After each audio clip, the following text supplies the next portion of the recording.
Saviez-vous qu'un seul mouvement bien choisi peut vous éviter de dangereuses chutes après 70 ans? En vieillissant, l'équilibre ne relève plus simplement de la souplesse ou de la coordination. Il devient la base même de notre sécurité, de notre autonomie et de notre assurance au quotidien. Passé un certain âge, un petit déséquilibre peut entraîner des conséquences majeures. C'est pourquoi entretenir sa stabilité n'est pas une option, c'est une nécessité. Et le plus étonnant, vous n'avez pas besoin d'un programme complexe ni de séances coûteuses pour commencer. Un geste unique, réalisé avec régularité, peut parfois offrir de meilleurs résultats qu'une longue série d'exercices. Dans cette vidéo, vous allez découvrir le mouvement le plus efficace pour retrouver une meilleure stabilité après 70 ans, ainsi que 3 autres exercices complémentaires qui renforcent le corps, soutiennent l'alignement du dos et redonnent de l'assurance dans la marche. Si vous avez remarqué que vous vacillez en mettant vos chaussures ou que vous hésitez à marcher sur un sol irrégulier, alors ce message est pour vous. Car l'équilibre ne sert pas qu'à rester debout, il vous permet aussi de vivre pleinement, sans être retenu par la peur. Restez bien jusqu'à la fin. Ces 4 gestes, surtout le premier, sont doux, simples et étonnamment efficaces. En regardant jusqu'au bout, vous ne comprendrez pas seulement comment fonctionne l'équilibre, vous repartirez avec des outils concrets pour le renforcer depuis votre salon. Et si vous pensez qu'il est trop tard pour progresser, restez avec moi. Ce que vous allez découvrir pourrait bien changer la façon dont vous voyez votre propre corps, peu importe votre âge. Avant de commencer, si ce n'est pas encore fait, je vous invite à vous abonner et à activer la cloche pour ne rater aucune de mes vidéos. Si vous aimez cette vidéo, tapez 1 en commentaire. Si ce n'est pas le cas, tapez 0 pour m'aider à améliorer mes contenus. Allez, c'est parti. Exercice numéro 1. Se tenir en équilibre sur une jambe. Il y a une forme de force tranquille dans le fait de rester debout sur une seule jambe. Cela peut sembler facile et ça l'est, mais ne vous laissez pas tromper par sa simplicité. Ce petit geste, s'il est répété avec sérieux et régularité, compte parmi les méthodes les plus efficaces pour retrouver de la stabilité après 70 ans. Ce mouvement sollicite à la fois le cerveau, les chevilles, les hanches et les muscles profonds du tronc. Il renforce les muscles de soutien, ceux qui vous empêchent de chanceler, il affine la coordination, et il apprend à votre corps à rester droit même quand il vacille. Ce qui rend cet exercice si pertinent, c'est qu'il reproduit des gestes du quotidien. Pensez à toutes les fois où l'on change d'appui en marchant, en s'habillant ou en descendant un trottoir. Ces gestes s'appuient sur les mêmes réflexes que ce mouvement développe. En vous exerçant à tenir sur une jambe, vous apprenez à votre corps à réagir avant même qu'une chute n'ait le temps de commencer. Ce n'est pas juste utile, c'est vital. Pour le réaliser, placez-vous près d'un support solide comme un plan de travail ou le dossier d'une chaise lourde. Transférez votre poids sur une jambe, puis soulevez doucement l'autre, juste de quelques centimètres. Maintenez la position aussi longtemps que c'est confortable. 10 secondes, 20, voire 30. Et si vous devez vous appuyer un peu, ce n'est pas un échec. L'idée n'est pas de prouver sa force, mais de renouer un dialogue avec son corps, de réveiller la connexion entre le mental et les muscles. Faites-le d'un côté, puis de l'autre, et recommencez 2 à 3 fois. Quand vous vous sentirez plus solide, vous pourrez tenter de fermer les yeux quelques secondes ou d'écarter légèrement les bras, mais seulement si vous vous sentez bien ancré. L'objectif n'est pas de se surpasser, mais d'agrandir doucement ses capacités avec bienveillance. Ce qui est formidable avec cet exercice, c'est qu'il ne demande aucun matériel, aucun abonnement à une salle, et qu'il s'intègre dans les moments du quotidien, pendant que vous vous brossez les dents, en attendant que le repas chauffe ou dans une file d'attente. À force de répétition, vous verrez les progrès. Vos pas seront plus assurés, vos mouvements plus fluides, votre équilibre plus naturel. Il reviendra, comme avant. Se tenir sur une jambe, ce n'est pas juste un exercice. C'est une promesse silencieuse que votre corps peut encore répondre, s'adapter et vous soutenir. Vous n'avez pas besoin d'exploits spectaculaires. Il suffit de lever un pied et de croire que chaque essai vous rapproche d'une meilleure façon de bouger dans le monde. Et ça, c'est déjà une victoire.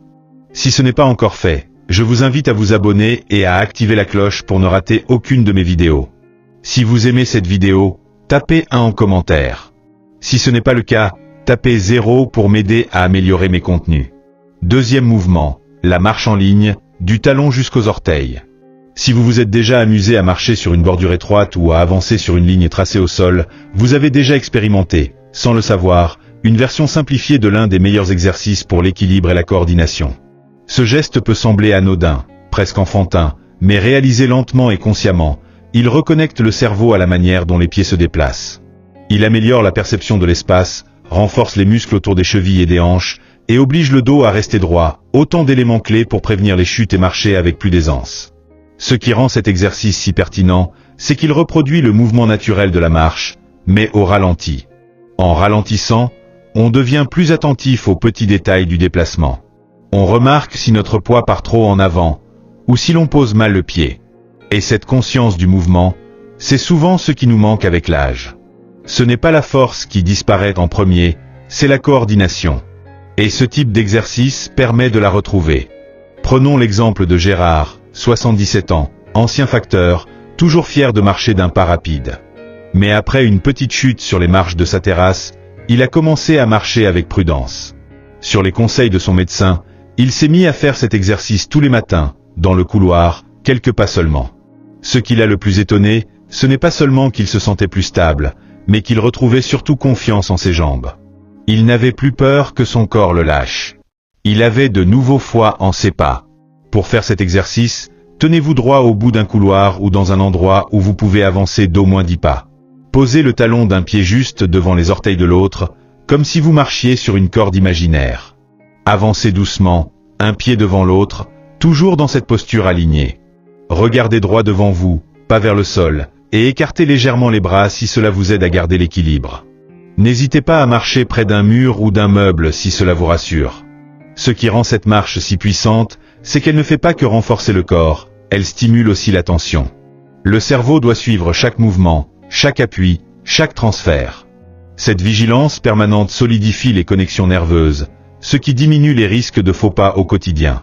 On pense souvent que les exercices d'équilibre doivent être intenses pour être efficaces.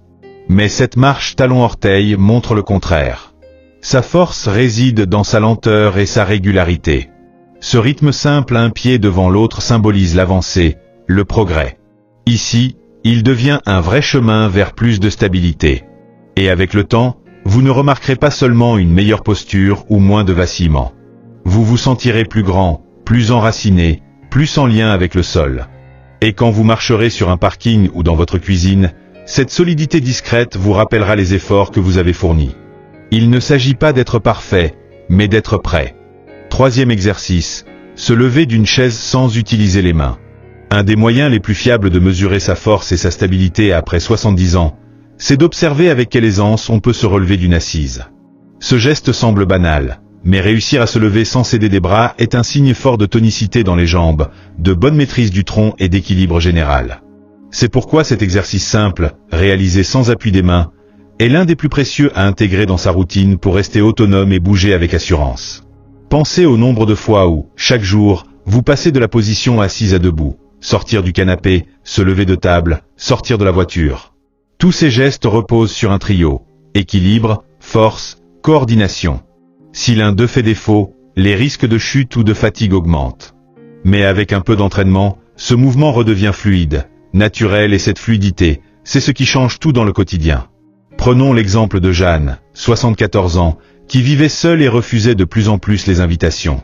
Pas parce qu'elle n'aimait pas les gens, mais parce qu'elle redoutait de devoir se relever de fauteuil bas. Elle en avait honte. Plutôt que de se résigner, elle a décidé de s'exercer chez elle, chaque matin, avec 5 répétitions. Sans stress, sans obligation. Après quelques semaines, elle sentait ses jambes plus fermes. Et en quelques mois, elle se relevait plus facilement chez elle, mais aussi ailleurs. Pour bien faire cet exercice, choisissez une chaise solide, qui ne glisse pas. Asseyez-vous droit, vers l'avant du siège, pieds à plat et écartés à la largeur des épaules. Croisez les bras sur la poitrine, ou tendez-les devant vous. Ensuite, poussez dans vos jambes pour vous redresser doucement, en gardant le buste levé et le dos droit. Une fois debout, redescendez avec contrôle. Évitez de tomber brutalement sur le siège ou de vous élancer avec élan. L'important ici, c'est la maîtrise, pas la vitesse. Peut-être que vous ne pourrez en faire que 2 ou 3 au début. C'est très bien. Ce n'est pas une question de quantité, mais d'utilité. Et à force de pratique, vous sentirez vos muscles se réveiller. Vos cuisses, vos fessiers, vos abdominaux vont participer davantage. Se lever deviendra plus facile, plus naturel. Vous aurez plus de facilité à attraper un objet sur la table ou à accueillir quelqu'un chez vous en vous levant sans effort. Ce mouvement apprend aussi au corps à gérer les changements de pression. À chaque fois qu'on se lève ou qu'on s'assoit, le centre de gravité se modifie. En s'y exerçant, le système nerveux s'adapte mieux, réduisant les sensations de vertige ou de perte d'équilibre. Et comme c'est un geste que vous faites déjà tous les jours, l'ajouter à vos habitudes conscientes est facile. Il y a quelque chose de fort dans le fait de retrouver de l'aisance dans les gestes simples. Il ne s'agit pas de faire du sport à outrance ou de vouloir rajeunir. Il s'agit de bouger avec attention, de retrouver confiance en son corps, et de se rappeler qu'on peut encore gagner en force. Chaque fois que vous vous relevez d'un siège sans aide, vous affirmez que vous êtes capable, et que votre corps est toujours un allié. Quatrième mouvement, marcher sur place en position debout. À première vue, lever les genoux sans bouger d'un point semble anodin. Pourtant, quand on le fait avec intention, c'est l'un des exercices les plus complets pour rester alerte, renforcer sa coordination et garder le corps tonique.